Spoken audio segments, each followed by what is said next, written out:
Olá, tudo bem com você? Eu espero que sim. Eu hoje vim trazer aqui para o canal, para alimentar o canal, um vídeo falando sobre o corticoide, sobre o cortisol humano. E no caso do cortisol está aumentado. Então é um vídeo falando de hipercortisolismo, que é o nome que a gente dá para quando o cortisol está aumentado.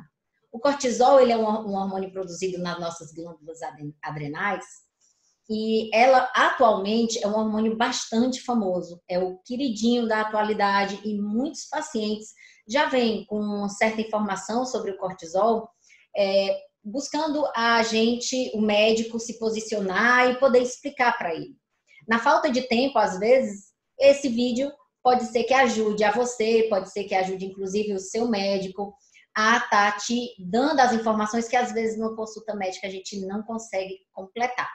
Então, vamos assistir esse vídeo todinho, que meus vídeos, já vou avisando, costumam ser demorados, mas eu tenho certeza que aquela pessoa que precisa vai ver o vídeo até o fim, vai fazer o seu comentário, vai deixar a sua experiência e vai ser bem legal para aquela pessoa que tanto precisa.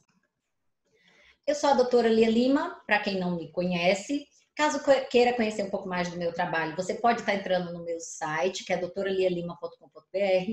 Pode estar entrando no blog, que tem várias postagens, e as postagens são todas voltadas dentro da área da endocrinologia e estilo de vida.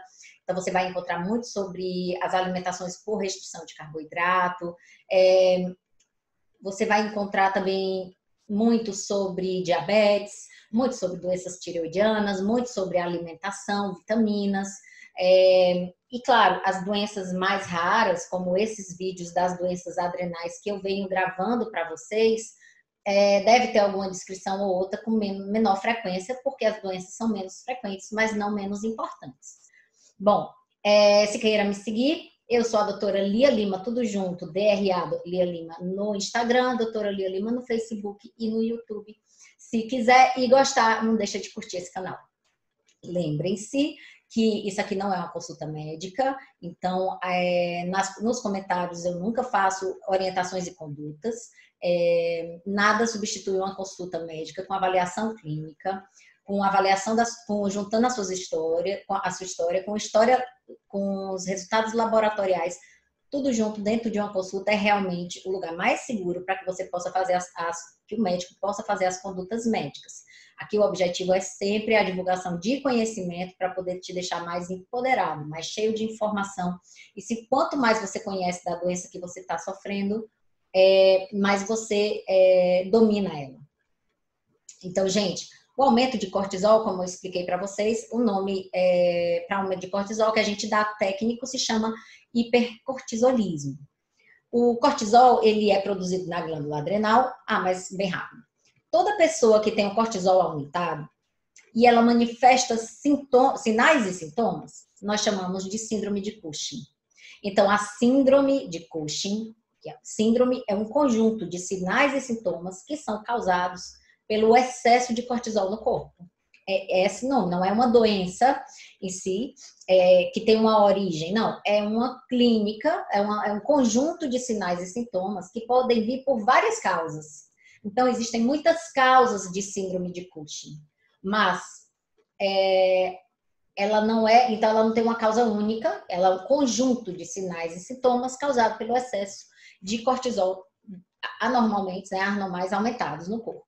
Então, para que a gente possa entender como é que vai acabar com aquele cortisol alto no corpo, a gente tem que primeiro olhar as nossas glândulas supraadrenais, ou glândulas adrenais. Para a gente poder entender o funcionamento do cortisol e esse aumento que deu no seu corpo de secreção de cortisol, a gente precisa olhar, ter uma visão para o funcionamento das glândulas adrenais ou suprarrenais. As glândulas adrenais, elas ficam nessa região em cima do rim, tem um formatinho de chapéu, e eles são responsáveis pela produção de mais de 50 hormônios diferentes. Entre eles, a gente tem os hormônios sexuais, como testosterona, progesterona, a gente tem os hormônios dos glicocorticoides, no caso o cortisol. A gente também tem hormônios aldosterona, que é o hormônio que cuida da manutenção da pressão e a retenção de sódio e potássio, ou eliminação de sódio e potássio. Nós temos também a secreção de catecolaminas, que são adrenalina, noradrenalina, que ajudam o corpo no sistema simpático a funcionar, sistema nervoso autônomo a funcionar, que seria o quê? Seria o funcionamento dos órgãos que você não tem controle deles. E eles estão funcionando. Por exemplo, o coração está batendo sem você mandar ele bater. Isso é o sistema nervoso autônomo funcionando e as mensagens entre um neurônio e outro se dá através das catecolaminas, que uma dos órgãos produtores de catecolaminas são as adrenais. O cérebro também produz. Bom, mas nesse caso, essa adrenal teria que estar produzindo anormalmente, de forma aberrante, o excesso de cortisol.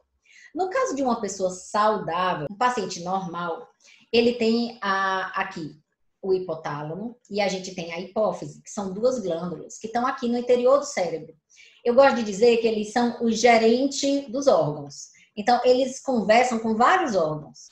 Conversam com a tireoide, com as paratireoides, eles conversam com os ossos, eles conversam com a produção de leite, eles conversam com o crescimento ósseo, eles conversam com o metabolismo, eles conversam com os órgãos sexuais de reprodutores, como ovários e testículos. Então, eu digo que eles são os gerentes, eles mandam os órgãos trabalhar. No caso, a hipófise e o hipotálamo, eles liberam um hormônio aqui, ó, para a adrenal, dizendo, adrenal, trabalha, viu? Você tem que trabalhar.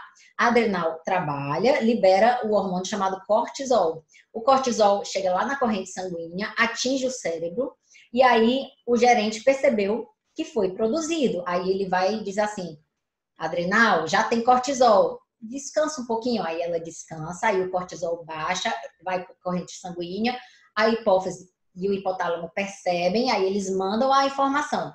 Adrenal, bora trabalhar, adrenal. E assim, eles ficam controlando se esses órgãos devem trabalhar mais ou trabalhar menos. Então, o hipotálamo manda a informação para a hipófise, ele libera um hormônio chamado CRH, e a hipófise libera, então, o ACTH, e o ACTH, através da corrente sanguínea, chega lá na adrenal. O ACTH é o hormônio que foi mandado lá pela hipófise, mandando a adrenal trabalhar. A adrenal trabalha e aí libera cortisol. O cortisol chega lá na corrente sanguínea e avisa, ei, turma da cabeça, hipotálamo e hipófise, eu tô aqui. Opa, tá aí? Então vou diminuir a minha secreção de CRH, vou diminuir a minha secreção de ACTH e a adrenal diminui a secreção de cortisol. Aí chega lá na corrente sanguínea, ei, gente, pessoal cerebral, eu tô menor, tô com menos quantidade. Aí ele vai e aumenta, manda a adrenal produzir mais. Então, é assim que se funciona esse eixo da adrenal, adreno-hipofisária de uma pessoa normal. Bom, lembra que eu expliquei para vocês, vou me diminuir de tamanho, lembra que eu expliquei para vocês que síndrome de Cushing, ele é um conjunto de sinais e sintomas, certo? Entre os decorrentes do excesso de cortisol. Dentre os sinais e sintomas, aqueles que são mais característicos de excesso de cortisol são essas estrias violáceas, tá? Esses equimoses, certo? Que a pessoa tem sangramentos fáceis ou que bate, fica fácil, fica com essas ronchas, como dizemos. A pletora facial, ou seja, esse avermelhamento, como se a pessoa tivesse usado uma maquiagem, um blush, ou tivesse bronzeado apenas nessa região mais protuberante do rosto. E a fraqueza de membro superior, que seria pedir o paciente para identificar essa fraqueza, você pode fazer inclusive em casa. O paciente fica acocorado de cócoras, ele abraça os braços e se levanta. Se ele tiver muita dificuldade ou não conseguir se levantar sem apoiar em nenhum lugar, ele tem uma fraqueza de membro superior, no caso do quadríceps, certo?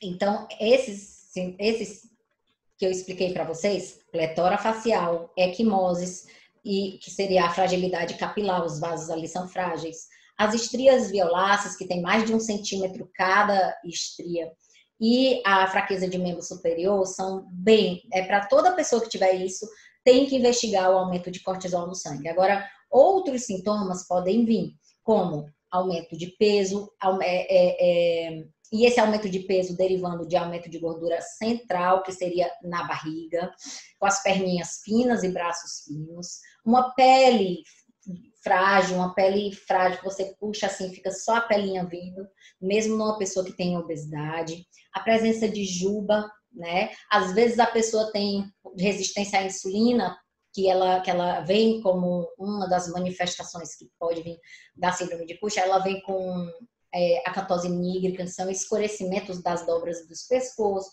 pode ser de outras dobras de axila, no meio das pernas. O rosto, a face em lua cheia, o rostinho redondinho, são outros sintomas, sinais e sintomas que poderiam fazer a gente lembrar de aumento de cortisol, da síndrome de Cushing em geral. Algumas doenças psiquiátricas, como depressão, a própria ansiedade, pode levar às manifestações de hipercortisolismo e essas manifestações seriam de Cushing, tá bom? E, em geral, são esses os sintomas. Agora, nós temos, tudo bem, o meu cortisol está aumentado, eu estou secretando mais cortisol, com certeza, doutora, eu estou me vendo aqui nessa imagem. Isso aqui sou eu. Então, nós temos duas causas, e disparadamente, a principal causa é a causa exógena, ou seja, é do lado de fora. A causa que está fazendo o seu corpo produzir muito cortisol, ele é fora do seu organismo, ou seja, provavelmente é o paciente que está fazendo uso de corticoides de longa duração e muitas vezes eles não percebem. E aí eles acabam, o corticoide que ele teoricamente deveria estar produzindo, ele não está produzindo, ele está injetando. Eu vou dar exemplo, tratamento de rinite alérgica com sprays nasais com corticol, como butametasona, budesonida, betametasona, budesonida, outros tratamentos colírios com corticoides, e pomadas. Uma pessoa que gosta sempre de estar botando uma pomadinha de dexametasona em toda a ferida. Então, antigamente se usava muito dexametasona em cavidades orais para aftas, como o acetato de triancinolona, que é outro tipo de corticoide, mas é bom lembrar porque alguns pacientes mais idosos tinham esse hábito, podem estar fazendo uso. Então, são pessoas que muitas vezes não percebem que não estão fazendo uso de corticoides. Ou, por quê? Porque diz que é pomadinha, porque diz que é remédio que fica só no local, que diz que pinga só no olho, que isso não está injetando, não é ingerir. Mas ao longo dos anos, muitos anos usando, ela pode acabar manifestando sinais de hipercortisolismo. O corpo percebe esse excesso de cortisol, percebe, vai percebendo ao longo do ano inteiro, dos anos inteiros, e acaba manifestando esses sinais e sintomas. Das causas, a outra causa exógena é comprimido, é ingerir os corticoides, né? No caso, a prednisona ou a prednisolona. Por exemplo, adultos que têm doenças reumatológicas, como lúpus, artrite reumatoide, acabam tendo que usar por longa data o uso desses corticoides. E crianças que têm asma, por exemplo, acabam tendo que usar de longa data o uso de corticoides orais, que no caso na criança mais comum é a prednisolona ou a dexametasona. Bom, das causas endógenas, ou seja, de patologias, a primeira consulta do médico, ele já me investigou inteiro, saiu perguntando tudo que eu tomo, que eu não tomo, que eu aplico, que eu deixo de aplicar. Realmente, doutora, não tem uma causa exógena. Deve ser uma causa endógena. Então, sendo uma causa de uma patologia que o corpo tem alguma disfunção. Então, quais seriam eles? Então, mostrando aqui para vocês. Deixa eu crescer? Cresci. Pronto. Então, das causas endógenas, nós temos causas ACTH dependentes, isso é uma nomenclatura técnica para poder ensinar o médico poder entender o local e como é que está funcionando essa doença. Então, nós temos ACTH dependente e ACTH independente.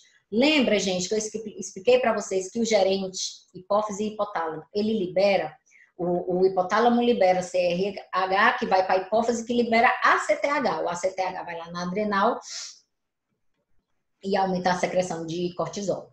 Quando ele é ACTH dependente, ou seja, tem alguém que está mandando ela trabalhar, tem alguém que E não é o próprio adrenal que está sozinha produzindo cortisol porque ela resolveu produzir, não. Ela está recebendo uma ordem de ACTH. Alguém tem ACTH por aí que está produzindo. Então, pode ser um nódulo produtor de ACTH lá dentro da hipófise, como pode ser um tumor fora da hipófise que aberrantemente, ela, de uma forma anormal, produz e secreta ACTH. Então, as duas causas são doença de Cushing, que a doença de Cushing é quando você tem um nódulo na hipófise produtor de ACTH, ou se não, esse produtor de ACTH é fora da hipófise e ele está mandando a própria adrenal trabalhar mais e produzir mais cortisol, mas só que o cortisol fica alto e o ACTH continua alto, coisa que não deveria estar acontecendo, porque eles estão secretando ACTH de forma aberrante, anormal. Então, toda vida que for ACTH dependente, a gente vai pensar de uma doença na hipófise ou uma doença que está fora da adrenal. Quando eles são ACTH independente, ou seja, não é a hipófise que está mandando trabalhar, a glândula adrenal, ela está produzindo, ela que é a culpada. Então, nesse caso, o cortisol é aumentado e geralmente o problema é lá na adrenal. Pode ser um adenoma, que é um nódulo benigno produtor de cortisol. Pode ser um carcinoma, um tumor que produz cortisol. Pode ser uma hiperplasia, ou seja, ela é toda grande. A adrenal ela é toda grande porque ela está aumentando a produção em toda a sua estrutura, como ela pode ser também algumas causas extraadrenais ou muito às vezes associadas às doenças genéticas. Algumas informações importantes para vocês. No caso, se o paciente tem um aumento de cortisol, a primeira coisa que eu tenho que identificar nos exames de sangue é se ele tem cortisol aumentado. Então, em ambos os casos, ACTH dependente ou independente, o cortisol dele vai estar aumentado. Aí, depois disso, eu preciso saber onde é a fonte. Será que a fonte é um produtor de ACTH ou será que a fonte é um não produtor de ACTH? Aí a gente dosa o ACTH. Então, no caso de causa endógena ACTH dependente, a gente tem cortisol alto com ACTH alto. Se a causa é independente, a gente tem cortisol alto com ACTH baixo. Mas no caso de causas exógenas, o exame de sangue é totalmente diferente, porque ele está tomando um corticoide sintético. E o corticoide natural você não está produzindo, porque o corpo entendeu que tem corticoide. Então, e se o corpo entendeu que tem corticoide e está funcionando, a hipófise, tem tanto corticoide aí, eu vou diminuir meu ACTH. Aí você vai dosar o cortisol e o cortisol está baixo também. Então, ACTH baixo com cortisol baixo. Esse é o achado da alteração de causas exógenas. E a pessoa tem sintoma de cortisol alto, mas o cortisol dela do sangue está baixo. Exato, porque não é o cortisol, não é dosando o cortisol natural, é o cortisol sintético, que não se dosa, e a pessoa está usando cortisóis sintéticos. Glicocorticoides sintéticos. No caso lembrar que das causas endógenas, 80% são ACTH dependentes. Então, fica sempre dando um olhar para essas que têm ACTH alto. E a principal disparada, 80% dos casos, é a doença de Cushing, que é um adenoma produtor de hipófise. Um adenoma produtor de cortisol lá na hipófise. Outros 10, 15% se dá por essa secreção de síndrome Cushing ectópico, que pode produzir tanto ACTH aqui, como ele pode produzir CRH, como ele pode produzir os dois, tá certo? Isso vai ser somente nos exames de sangue que vai ser descoberto. Das causas de ACTH independente, a principal causa é o adenoma, um nódulo benigno que produz cortisol. Os carcinomas, eles são muito raros, mas eles podem, geralmente acomete crianças, então quando for crianças tem que lembrar que pode ser um tumor. Geralmente são grandes, diferente dos adenomas que costumam ser menores, então lesão de adrenal, quando grande, ela tem um maior risco de câncer, acima de 4 centímetros tem risco de câncer. E no caso dessas costumam ser em média maiores de 5 centímetros. E das síndromes, das hiperplasias, algumas são doenças relacionadas à infância.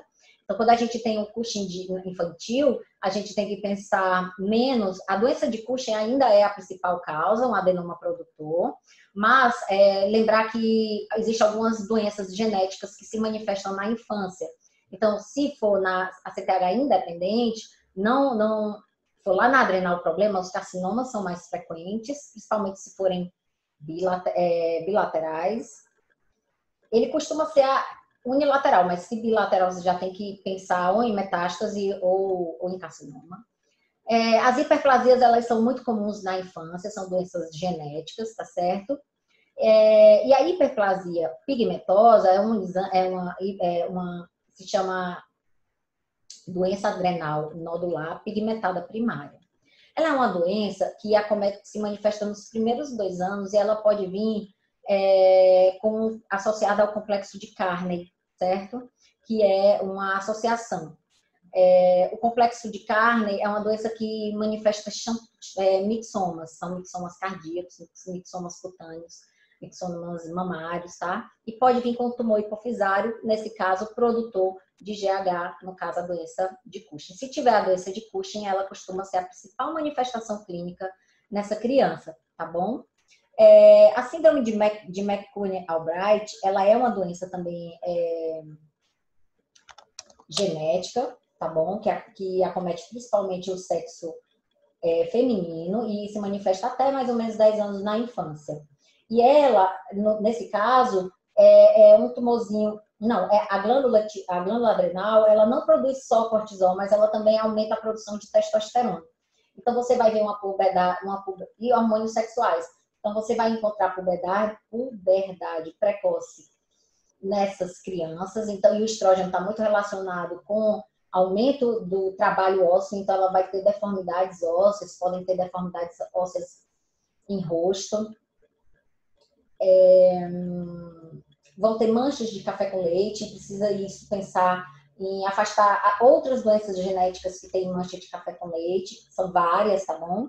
Então, é uma doença que libera cortisol, que você vai ter sintomas, a síndrome de Cushing, associado a uma puberdade precoce, ou deformidades ósseas, e também na pele, manchas de café com leite. Eu não separei para vocês fotos para mostrar isso, porque são doenças muito raras, que acontecem principalmente na infância, e geralmente quem está assistindo, geralmente criança não vai ficar aqui assistindo esses vídeos tão longos e às vezes um pouquinho complicado. Mas é só para você lembrar disso. E aí vem a pergunta, doutora? Estou entendendo, ficou uma dúvida aqui na minha cabecinha. Todo mundo fala que o cortisol é o hormônio do estresse. Que quando a pessoa está estressada, o cortisol aumenta. Por quê? Porque ali na sua lista, aqui nessa listinha que você me deu, não tem nenhuma causa de estresse. Por que não está aqui descrito?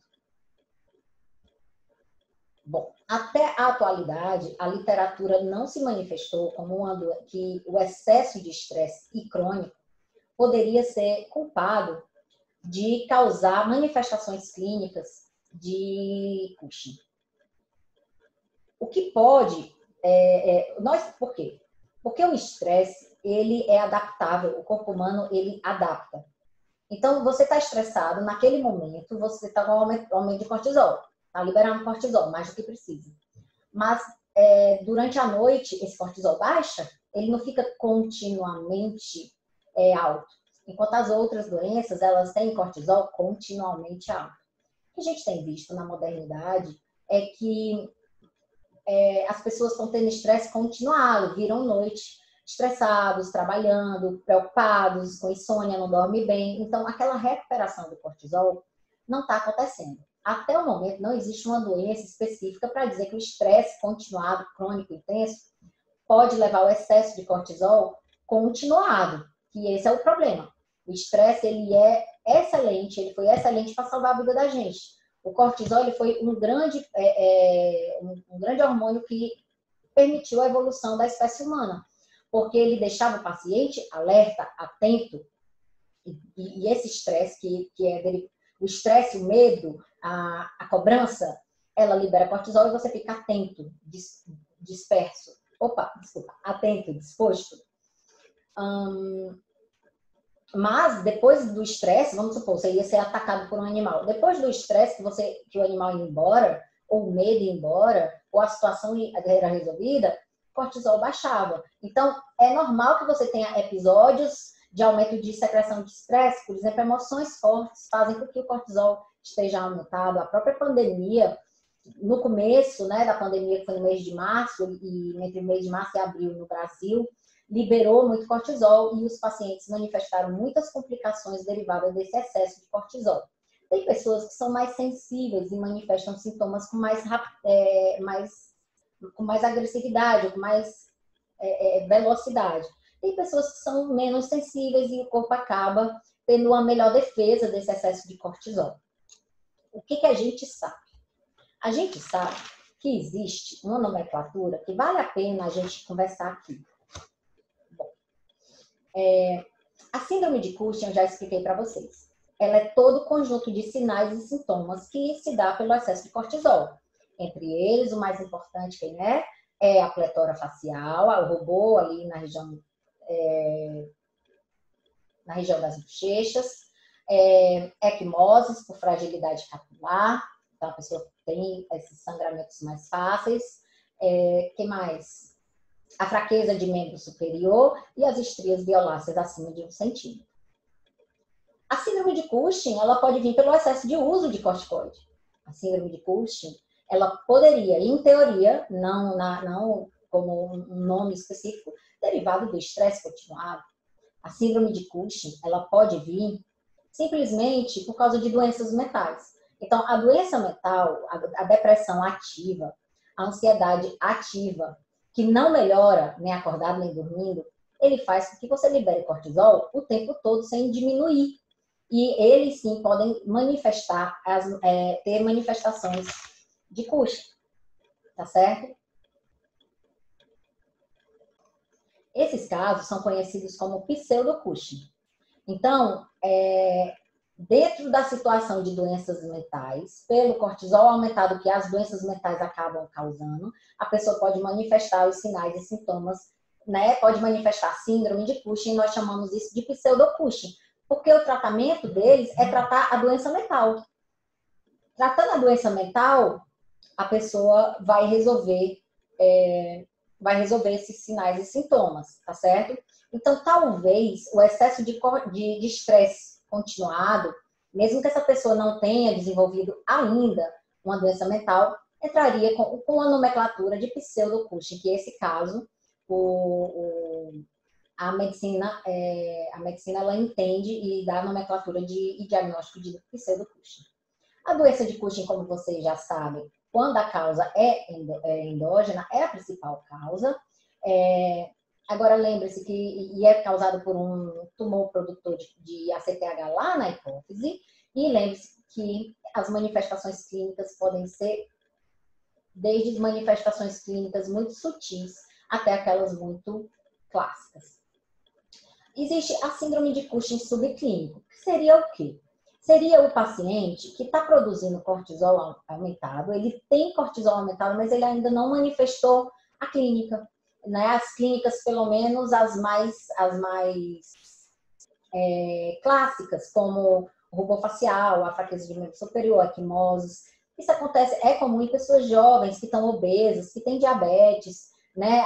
É comum na síndrome de Cushing na síndrome de Cushing subclínico, a pessoa não ter a síndrome de Cushing, que seria a manifestação clínica do aumento de cortisol, mas eles têm no exame de sangue o aumento de cortisol e eles também podem vir com doenças metabólicas associadas, como osteoporose precoce, diabetes em jovens, hipertensão em jovens, tá certo? Então, a síndrome de Cushing subclínico é uma condição que é pouco investigada e ela pode ser muito mais frequente. A principal causa de síndrome de Cushing subclínico é um adenoma, é uma lesão benigna que produz cortisol lá na adrenal. Lembra que eu falei para vocês que quando a causa é ACTH independente, o adenoma ele é o principal fator e às vezes você tem um adenoma produtor de um pouquinho de cortisol. E esse cortisol não chega a te fazer manifestações, não te chega a fazer as manifestações clínicas. Então, subclínico vem do fato da síndrome de Cushing não está desenvolvida, mas o exame de sangue está alterado e algumas doenças do metabolismo podem estar presentes. E lembrar da síndrome Cushing cíclica, por quê? Porque o cortisol, a principal secreção dele ocorre às 8 horas da manhã e a menor secreção dele ocorre meia-noite. Então, é por isso que nós usamos esses horários para dosar cortisol, para avaliar, estudar cortisol. Mas, ao longo do dia, ele tem picos. Ele é liberado em picos. Então, ele não é liberado o tempo todo. Pode ser que você, na hora que faça o exame, não pegue um momento de pico. Então, e tem pacientes que têm, a gente tem situações em que o adenoma lá na adrenal, produz cortisol e para um tempo. Aí a pessoa manifesta sintomas clínicos por um tempo. Aí, então a pessoa passa alguns meses com manifestações de síndrome de Cushing e de repente melhora. Aí depois volta para o médico de novo apresentando ganho de peso, estrias violáceas, aumento de pressão, não sei o que. Depois melhora. Então a síndrome de Cushing pode ser cíclica. E esse tem muita dificuldade de fazer diagnóstico, porque você só vai fazer diagnóstico se você dosar o paciente quando ele estiver em fase de pico de secreção. Então, gente, das manifestações clínicas, eu já falei várias e repeti várias vezes aqui para vocês. Nós temos doenças mentais, né? Que esse cortisol muito aumentado pode dar psicose. Então, pode dar até pânico, pode dar casos graves de ansiedade generalizada. Então, o cortisol levemente aumentado pode levar a uma depressão leve, né? Mas o cortisol muito aumentado, ele pode dar doenças mentais bastante proeminentes e graves e de risco à vida. Lembrar da face em lua cheia, lembrar da pletora facial para vocês. Lembrar que se for doença de Cushing, que é aquele tumor, adenoma produtor de ACTH lá na hipófise, ele pode ter o aumento da região da célula tússica, que é a região que tem a hipófise e hipotálamo, e a gente nos exames de sangue vai investigar. O cortisol aumentado, ele acelera o processo de desgaste ósseo, então pode ter uma osteoporose precoce. Ele também pode fazer o coração ter hipertrofia cardíaca, ele pode aumentar a pressão e fazer com que o coração tenha que receber uma pressão muito grande e ele tem que ficar muito forte para brigar com essa pressão que está alta em cima dela, e ele faz uma hipertrofia, cresce de tamanho. Ele pode levar ao excesso de peso, cortisol aumentado, dá um aumento de apetite, ele é hiperglicemiante, então pode ter a glicose aumentada, pode desencadear o diabetes. As adrenais podem ter alterações, podem ter tumores, podem ter câncer, podem ter somente hiperplasias, né? Lembrar que no braço a gente tem as equimoses, está aqui mostrando, pode levar até feridas com dificuldade de cicatrização, isso muito devido ao excesso da glicose. Ele dá fraqueza de músculos, atrofia músculos, por isso a fraqueza de membro superior. Ele causa com facilidade essas estrias na pele, por uma, talvez, falta de redução de colágeno, por isso que a pele também fica fininha, que eu expliquei para vocês. Então, na hora que a pele distende, por causa da obesidade e retenção de líquido, forma essas estrias avermelhadas e grossas. Lembrar que o excesso de cortisol, ele influencia, está relacionado a essa hiperglicemia e resistência insulínica, então a pessoa pode ter acantose nigricans, que são escurecimento em regiões de pescoço, axila, região inguinal. Lembrar da juba, que algumas pessoas podem ter. Lembrar que as pernas e braços são finas, tá bom? Então, são esses mais ou menos os sintomas que você pode encontrar, não necessariamente todos, e na subclínica nem vai manifestar eles. Então, você não precisa ter todos, só precisa, principalmente, se for para ter, ficar de olho naquelas manifestações que são bem características de excesso de cortisol que eu falei no começo do vídeo. Agora, gente, vamos descobrir como é que faz? Então, beleza, vamos descobrir como é que faz o diagnóstico. Deixa eu vir para cá. Bom, eu tô com um paciente com suspeita de Cushing, tá bom? Então, ou se você tá assistindo esse vídeo e ficou com suspeita, você pergunta ao seu médico. Só, olha, eu tô com suspeita de Cushing, dá para você investigar? E ele vai investigar. Como?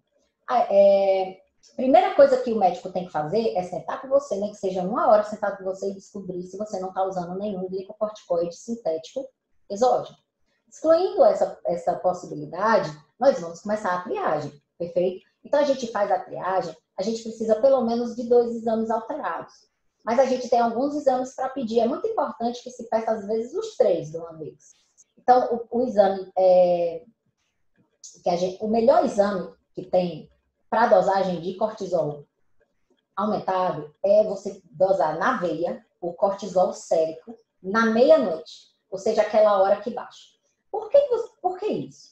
Porque um dos principais e primeiros sintomas que acontece no Cushing não é o cortisol das 8 horas, que é a hora mais alta está, é o contrário. É o cortisol da madrugada, que era o horário que tinha que estar mais baixo, ele perde essa queda, então ele fica mais alto.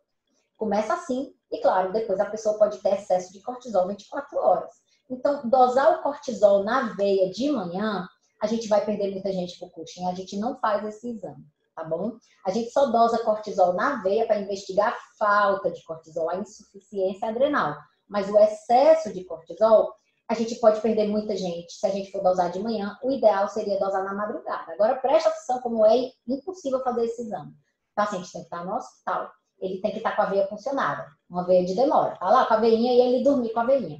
A médica, a enfermeira vai ter que chegar de pontinha de pé à meia-noite, puxar o exame de sangue e só depois ele vai acordar o paciente para poder colher. Então, é colhido antes de acordar e depois de acordar. O paciente não pode colher com isso acordado. Então, a gente descarta que seria o melhor exame, a gente não faz, na realidade.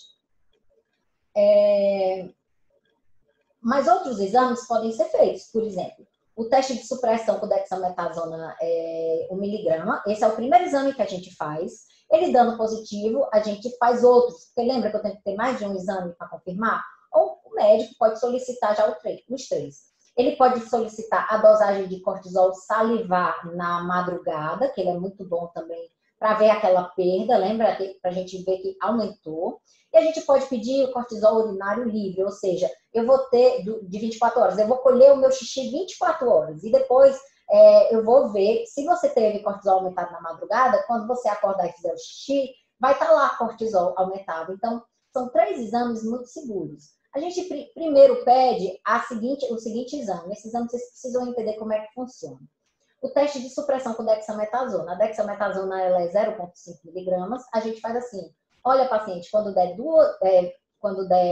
11 horas da noite, tome 2 comprimidos de dexametasona, que dá 1 miligrama.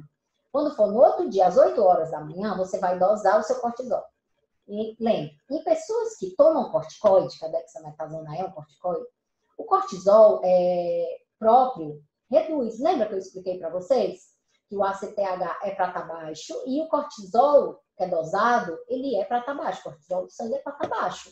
Por quê? Porque o corpo entendeu que você já tem. Então, você toma 1 miligrama de dexametasona às 11 horas e às 8 horas da manhã você vai colher. De uma pessoa normal, o cortisol vai estar baixo. O cortisol vai estar abaixo de 3 miligramas por decilitro. Agora, ele pode ficar um pouquinho alterado, entre 3 e 18. E acima de 18, no caso 19, a gente confirma que tem síndrome de Cushing. Esse exame, ele é tão... quando ele é positivo, a gente nem precisa dos outros exames para confirmar. Mas quando ele entra aqui na zona cinzenta, aqui no meio, aquele exame que o teste de dexametasona ficou ali na zona cinzenta entre 3 e 18, a gente deve continuar a investigar. Bom, aí eu posso fazer o cortisol salivar da madrugada. E o cortisol salivar da madrugada, existem 2 tipos de cortisol na corrente sanguínea. A gente tem o cortisol ligado na proteína, certo? Que se chama CGB, se eu não me engano. Deixa eu ver se eu estou certa para não falar besteira para vocês. Depois eu vejo. Eu anotei aqui nas minhas cópias. Aqui, CBG. Então, nós temos o cortisol ligado e nós temos o cortisol tá livre.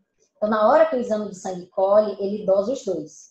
O livre e o ligado. Acontece que algumas situações diminuem ou aumentam a CGB. Por exemplo, mulheres que tomam anticoncepcionais, os estrógenos, o fígado começa a produzir mais CGB. E aí você vai ter mais cortisol ligado, vai ter menos cortisol livre. Isso pode alterar os exames na hora de coleta de cortisol. E também pessoas que têm hipotireoidismo descompensado, eles podem também aumentar, né, a CGB. Eu tendo mais CGB, eu vou ter mais cortisol ligado. E aí eles vão dar falso positivo, vai estar mais alto, mas isso é falso, porque a CGB está alterada, tá bom? Pessoas que têm doenças de fígado, que vão produzir baixo CDB, vai dar um falso negativo, porque vai ter menos CGB, então vai ter menos cortisol ligado. Então precisa estar atento a essa pegadinha dos exames quando você dosa o cortisol do sangue.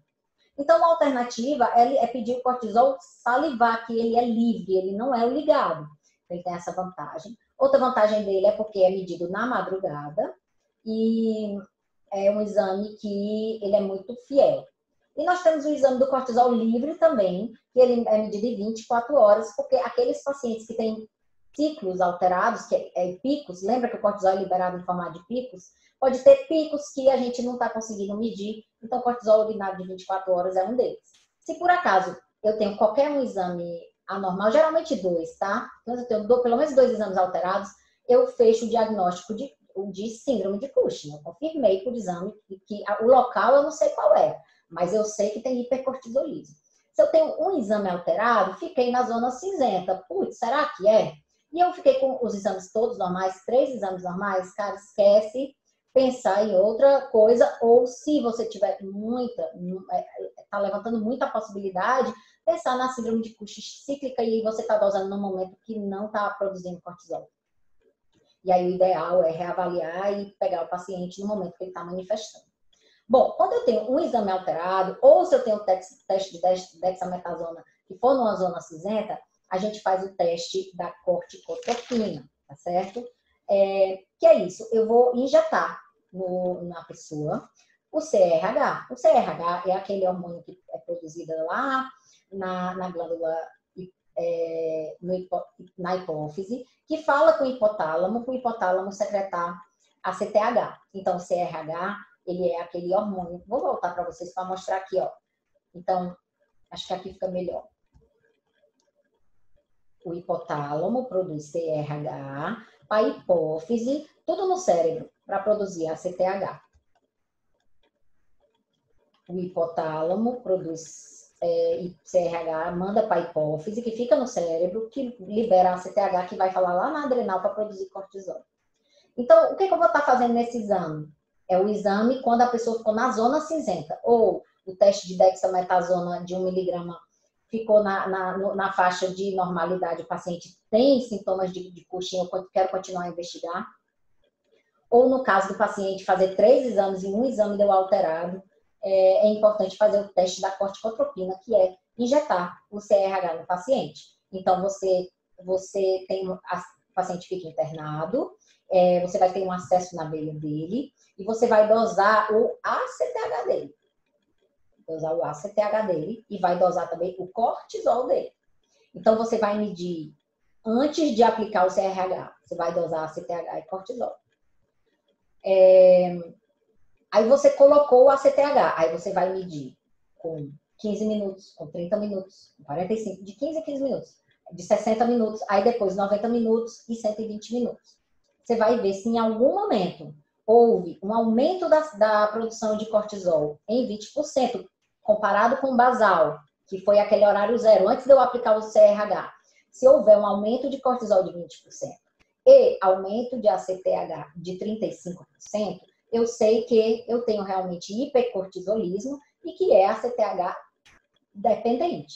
Agora, eu tenho um aumento de cortisol de 20%, mas eu não tenho um aumento de ACTH, então eu posso pensar que eu dei CRH e esse paciente, ele tem cortisol alto, mas ele é independente do ACTH, tá certo?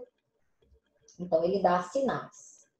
Bom, esses aqui são os exames para a gente descobrir se tem hipercortisolismo ou se não tem hipercortisolismo, tá bom? Então, em resumo, pedir 3 exames. O salivar, o dexametasona e o urinário de 24 horas. Beleza. Sabendo, confirmando que tem síndrome de Cushing, a gente vai saber se ele é ACTH dependente ou não. Tem que saber a causa, que aí tudo vai depender do tratamento. Lembrar aqui, turma, das armadilhas, das pegadinhas desses exames que a gente acabou de falar. Eu já falei da CGB para vocês, que é a proteína que carrega, então ela vai alterar os exames que são feitos dosados no sangue. Então, o teste da corticotropina pode estar alterado, o cortisol basal com dexametasona de 1 miligrama pode estar alterado. Então, precisa ver se essas mulheres estão fazendo uso de anticoncepcionais e se são pacientes que têm hipotireoidismo descontrolado, se essas pessoas têm doenças hepáticas, e porque tudo pode alterar o CGB e pode dar falso positivo como falso negativo. Lembrar que o cortisol salivar, as pessoas podem ter lesões orais, na cavidade oral, e isso vai alterar os exames, porque o sangue na sua coleta pode... Então, sempre observar se aquela mucosa oral tem afta, porque é uma contraindicação de fazer o exame. Existe também umas orientações para fazer esse exame, é bom falar no laboratório, de uma dieta, de um horário de tentar ir dormir, de fazer uma higiene do sono. E é muito importante o paciente dormir, porque o cortisol dele vai diminuir só se ele relaxar. Se ele ficar estressado e acordado, é melhor nem colher na meia-noite. Então, você bota o despertador para meia-noite, pega, colhe ao redor, principalmente embaixo da língua, colhe a saliva, bota no tubinho, no outro dia de manhã, você entrega para o laboratório, tá certo? Lembrar no cortisol urinário, pessoas que têm doenças renais, isso vai estar alterado, porque vai estar eliminando menos ou pode estar eliminando mais. Cortisol na urina podem dar falsos positivos e falsos negativos. E lembrar que alguns dos exames podem se dar por conta do cortisol cíclico, e o cortisol cíclico pode não ajudar a gente a fazer o diagnóstico, a gente perder o diagnóstico daquele paciente. E lembrar que a secreção do cortisol é pulsátil, então, às vezes, a dexametasona da manhã que a gente faz, com a coleta de cortisol da manhã, pode dar negativo, mas se eu colher a urina de 24 horas, pode vir positivo. Por quê? Porque ela está sendo secretada mais de uma forma pulsátil. E lembrar que a primeira alteração é a perda da queda da secreção do cortisol, essa perda dessa queda aqui, colhendo o salivar da meia-noite. Outras coisas muito importantes para vocês é que existe uma enzima que metaboliza o cortisol. Então, uma enzima chamada CYP3A4, CYP3A4, ela aumenta a quebra do cortisol, como diminui a queda do cortisol. Então, tem que saber se o paciente está fazendo uso de medicações que podem estar fazendo uma maior metabolização do cortisol, aumentando, se a enzima está aumentada, eu estou metabolizando, eu estou criando mais cortisol, estou estimulando ter mais cortisol, nesse caso, vai dar um falso positivo. E se eu tenho essa enzima diminuída, eu vou ter uma metabolização e formação do cortisol menor. E aí eu vou ter um falso negativo. Quem são eles? Então, entre as medicações que podem aumentar para mais, para menos, está aqui, nós temos o diltiazem, suco de grapefruit, eu nem sabia, certo? De frutas vermelhas, se não me engano. Cimetidina, verapamil, que é um antihipertensivo, a fluoxetina, que é um antidepressivo, que muitas pessoas usam, principalmente quando estão com doenças mentais próprias do Cushing. Nicardipina, que é uma medicação para antihipertensiva, mas é pouco utilizada. Alguns antibióticos, como claritromicina, eritromicina, nesses casos de inibição da CYP3A4. Pessoas que fazem uso de antirretrovirais também, o cetoconazol, que são antifúngicos. Tá aqui eles, os antifúngicos, cetoconazol, itraconazol, mulheres que estão tratando candidíase, usando essas coisas podem dar uma alteração de aumentar o cortisol no sangue, alterada pela CYP. Eu confundi aqui. Na verdade, os inibidores, eles vão diminuir o cortisol no sangue. E os indutores vão aumentar o cortisol no sangue.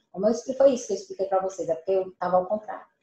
O fenobarbital, que são anticonvulsivantes, a rifampicina, são medicações que aumentam a secreção de cortisol, da enzima, e acabam tendo mais cortisol na corrente sanguínea. A própria dexametasona pode alterar. A carbamazepina, o uso da carbamazepina também, tá? Deixa eu ver se tem mais alguma medicação que seja importante. Os mais importantes são esses. E aqui a pioglitazona, que não está descrita, mas é uma medicação também que indutora do CYP3A4, que é um antidiabético. bastante prescrito, inclusive, e muito bom. Bom, agora a gente já descobriu, gente, que a pessoa aqui tem aumento de cortisol, mas a gente não sabe qual o local. Então, nós vamos para a segunda parte. A primeira parte que eu preciso é confirmar que tem hipercortisolismo. Se esse cara tem hipercortisolismo e tem clínica, cara, eu tenho que descobrir um lugar. Se eu não descobrir o lugar, eu vou começando a fazer exames e mais exames. Então, a primeira coisa que eu vou pedir é o ACTH, para saber se é ACTH dependente ou independente. Beleza. O ACTH deu baixinho, com cortisol alto. Opa, já sei que é ACTH independente. Sendo independente, o problema não é na hipófise, nem é um tumor que produz ACTH. Deve ser lá na adrenal, né? Então, a gente vai ver, através de uma tomografia, olhar aquela adrenal, se tem um adenoma, um carcinoma, uma hiperplasia. Começar a olhar também se for criança associada com doenças genéticas, lembrar das doenças genéticas que vêm associadas. Beleza, aí o ACTH deu alto, cara, deu acima de 20. Deu acima de 20 é ACTH dependente. Isso aí já faz a gente pensar, ou é lá na hipófise, ou é um tumor ectópico. Lembra que na hipófise, 80 a 90% dos casos. Então, eu peço uma ressonância de célula acústica, que é um exame de imagem para ver o local que a hipófise e hipotálamo ficam, essa região de célula acústica. E aí você vai ver se lá tem um nódulozinho. O problema é que, aqui mora um problema. O problema é que a 40% das síndromes de Cushing, causada com adenoma, não encontram nada na ressonância. Quando isso acontecer, a gente vai ter que fazer um teste, que é o teste de Liddle 2, depois eu explico para vocês. Se eu encontrei um macroadenoma, que é um tumorzinho maior que 10 milímetros, que é pouco comum, mas se eu encontrei, o tratamento é cirúrgico. Se eu encontrei um microadenoma, se ele tem acima de 6 centímetros, 6 milímetros, o tratamento é cirúrgico. Porque o microadenoma acima de 6 e o macroadenoma, eles são muito característicos de ser síndrome de Cushing, doença de Cushing, o nome doença de Cushing. Mas, também tem um outro problema. Se eu encontrei um microadenoma menor que 6, 15 a 20% da população, ela tem um adenoma lá que não produz nada. Então, eu não sei, geralmente são menores que 6. Então, eu não sei se esse ACTH não deve estar vindo de um local que não é da hipófise. Ah, mas tem uma massa na hipófise, sim, mas é pequena. E tem gente que tem essa massa porque tem, pode ser uma coincidência. Então, aí mora um perigo de mandar a pessoa fazer a cirurgia, mas lá não era a fonte correta. Então, precisa fazer... eu só indico o tratamento com ACTH alto quando tem o exame de célula, quando tem um macroadenoma acima de 10 ou um microadenoma acima de 6. Mas se tem abaixo de 6, ou se deu normal, e eu tenho um exame que me comprova que meu cortisol está alto, e que meu ACTH também está alto, eu tenho que fazer o teste de Liddle 2. Tá? O teste de Liddle 2 você dá dexametasona de altas doses. Você vai tentar inibir esse eixo cerebral. Por quê? Porque se a hipófise, se a causa for lá na hipófise, se eu der altas doses de cortisol, ela mesmo assim, ela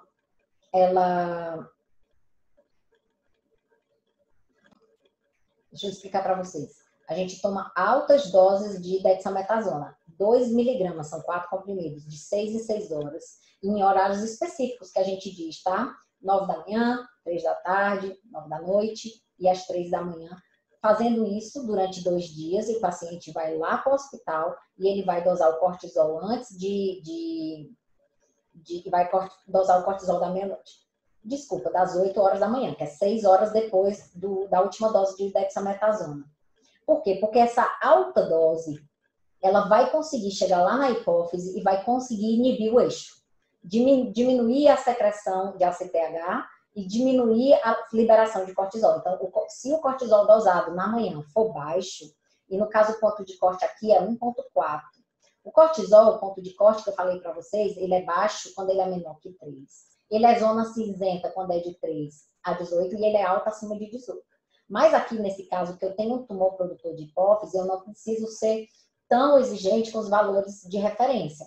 Se o cortisol ficar abaixo de 14, né? Ou 1,4, eles, dependendo da 14, seria nanogramas ou miligramas. Microgramas ou miligramas.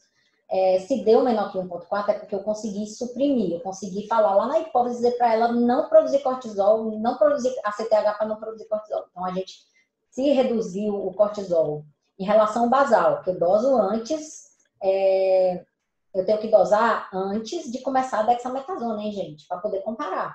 Esse exame, o Lido-2, ele é feito internado. É muito chato porque é feito internado. Então, o paciente fica, recebe dosa o cortisol das 8 horas da manhã sem tomar nada, depois toma dexametasona 2 miligramas de 8 em 8 horas durante 2 dias, nos horários corretos, e depois às 8 horas da manhã. Algum médico pode até... não dá para fazer, você diz, não, mas eu consigo fazer isso em casa.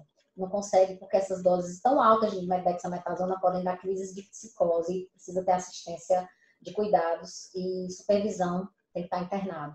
Se conseguiu suprimir, se eu conseguir que esse cortisol ficasse menor que 1,2 dosando comparado ao basal, e se eu tiver... A literatura muda. Uns colocam que o cortisol basal menor que 1,4 ele suprimiu, ou você pode fazer uma comparação com o basal. Se houver uma redução maior do cortisol do basal, de reduzir após usar os DEXA pela metade, você também fecha o diagnóstico através do Lido-2 para a doença de Cushing. Mas se não, putz, eu tenho cortisol alto, eu tenho, isso eu já investiguei lá nos outros slides, lembra? Mas eu dei tanto corticoide para ele, eu devia ter supresso esse ACTH. Quando ele é ectópico, ele é aberrante, ele, geralmente, mesmo com doses altas, eles não conseguem suprimir a secreção de corticoide dele, nem a diminuição de secreção de ACTH. Então, no caso de ressonância normal, eu vou pensar no ectópico. Ou eu posso pensar numa doença de Cushing que tem ressonância normal. Nesse caso, a gente faz o Lido-2. Se suprimir, aí ela fala para Cushing, doença de Cushing, que é a doença hipotalâmica. Mas se não suprimir, eu penso que tem alguma secreção aberrante, que é 10% dos casos, tá bom? Beleza. Mas ainda tem o caso da ressonância deu negativa e o Lido-2, ele suprimiu. Nesse caso, dando negativa, no caso, muitos já fecham o diagnóstico de Cushing. Outros pacientes, eles querem ter certeza, outros médicos, eles querem ter certeza. Eles não têm nenhuma ressonância alterada e eles querem ter certeza, eles podem fazer o teste do cateterismo de seio petroso, que também é internado. O que ele vai acontecer? Ele vai pegar a veia e ele vai também acessar o seio petroso, que através dos seios cavernosos é o primeiro lugar que sai a ACTH. Eu dosei a ACTH, ele é alto. Lembra, gente? A ACTH é alto. Mas eu não sei se esse ACTH, a ressonância é 0, não tem nada. Eu dei o Lido-2, suprimiu. Eu estou achando que é hipófise, mas eu ainda não tenho certeza. Eu posso fazer o teste do seio petroso. Então, no caso o paciente vai ser internado, eu vou dosar o ACTH dele no seio petroso e também no sangue, na corrente sanguínea. Aí eu vou fazer algumas dosagens. No momento 0. Aí no momento 1, é o momento que eu boto o paciente, eu injeto CRH. O CRH estimula a secreção de ACTH. E o ACTH pode ser dosado no seio petroso. E aí, no exame de sangue, não está aqui fácil para mim. E aí, no exame de sangue, dependendo do local da região secretora de ACTH lá da hipófise, pode ser do lado direito e do lado esquerdo. Então, a gente faz o acesso em seio petroso direito e esquerdo. E aí, o paciente com acesso venoso, nós vamos dosar no momento 0 e após o estímulo com CRH, certo? São 100 microgramas de 10 microgramas, 10 ou 100 miligramas na veia, paciente internado. A gente dosa no momento 3, no momento 3 minutos após, 5 minutos após e 10 minutos após. Depois a gente vai fazer uma relação dos valores do seio petroso dividido do ACTH, do seio petroso dividido com o ACTH da periferia. Se eu vejo que essa relação, essa divisão está alta, significa que realmente está vindo mais secreção e dependendo do lado, pode ser já direcionar qual lado que tem esse adenoma que não foi visualizado. Ele dá positivo quando dá essa relação maior que 2, tá certo? No basal, ou maior que 3, essa relação maior que 3 após a injeção de CRH. E quando dá menor que 2 ou menor que 3, aí lá vai mais outro problema, né? Isso pode ser que o exame tenha sido mal feito. E uma das possibilidades é aproveitar e dosar a prolactina nesse exame, porque a prolactina ela é muito secretada pela ACTH, pela hipófise, então não só dosando o ACTH do seio petroso, a gente pode dosar a prolactina. Se ela estiver normal, que é acima de 1,8, deixa eu ver se é esse valor. Aí eu vou dizer, putz, não é adrenal, o exame foi feito direitinho, então vou pensar se não é outro local. E aí a gente pensa em ectópico. Mas se a prolactina deu baixa, aí você meio que suspeita. E repetir o exame às vezes não é bom. Bom, gente, vamos para o tratamento? O tratamento depende muito de qual local que foi encontrado esse tumor. A síndrome de Cushing, o hipercortisolismo foi confirmado. Eu já afastei a intoxicação por corticoide. E agora eu descobri que ou tem lá na adrenal, se for adrenal, o tratamento é a adrenalectomia, tá certo? Adrenalectomia unilateral apenas do tumor se for um adenoma. Agora, se acometer os dois lados, às vezes um carcinoma que acomete os dois lados, fazer dos dois lados. Agora, hiperplasia, muitas vezes vai ter que fazer a adrenalectomia bilateral, tirar dos dois lados e repor todos os hormônios que a adrenal produz. E se for a CTH dependente, ou eu penso que é lá na hipófise o tratamento é cirúrgico, retirada do adenoma lá da hipófise, ou procurar uma secreção ectópica e descobrir qual o local para poder remover naquele local. Como a doença de Cushing é a mais comum, eu vou explicar para vocês. O tratamento é por via transesfenoidal, então o acesso é aqui pelo nariz, que atinge a célula túrcica, tá aqui essa região, que fica a hipófise e hipotálamo, e aí fica aqui, e aí ele vai lá no nódulozinho e faz a ressecção. O índice de cura é bom, mas a pessoa pode ter uma recidiva de 20%. De forma off-label, alguns pacientes que têm recidiva, os médicos eles podem estar usando aquelas medicações que diminuem o cortisol. Lembra que eu expliquei para vocês aqui? Os inibidores do metabolismo do cortisol vão ter cortisol menor. Então, o cetoconazol, ele é muito usado para pacientes que, de forma off-label, não é indicativo por livro, mas alguns médicos não vão refazer uma cirurgia, não, preferem não refazer, mas refazer, se o tumor crescer muito, pode ser uma opção. Lembrar que crianças têm um comportamento mais agressivo de síndrome de Cushing, tá bom? E lembrar que a cirurgia, ela é muito dependente da experiência do neurocirurgião. Quanto mais cirurgias ele tiver feito, melhor. Turma, terminei esse vídeo. Eu espero que vocês tenham gostado de verdade. Vídeo grande, técnico, linguagem às vezes difícil, mas muito em voga. Acredito que muita gente vai ver esse vídeo. O que eu quero, espero de vocês é que vocês comentem. Estou deixando aqui toda a minha gratidão de vocês terem assistido até o fim. E eu espero de verdade poder ajudar as pessoas que estão assistindo esse vídeo. E que você possa passar esse vídeo para alguém que se interesse, que você lembrou, que acha que é importante, porque o conhecimento, ele é o melhor tratamento de qualquer patologia. E agora tem muita informação na internet. A gente precisa saber filtrar esses conhecimentos, essas informações. E não deixe de me seguir. Se você gostou, não deixe de me seguir, não. Não deixe de curtir o canal. E aí tá o meu contato de trabalho. Um beijo. Fiquem com Deus. Eu estou esperando os comentários de vocês aqui.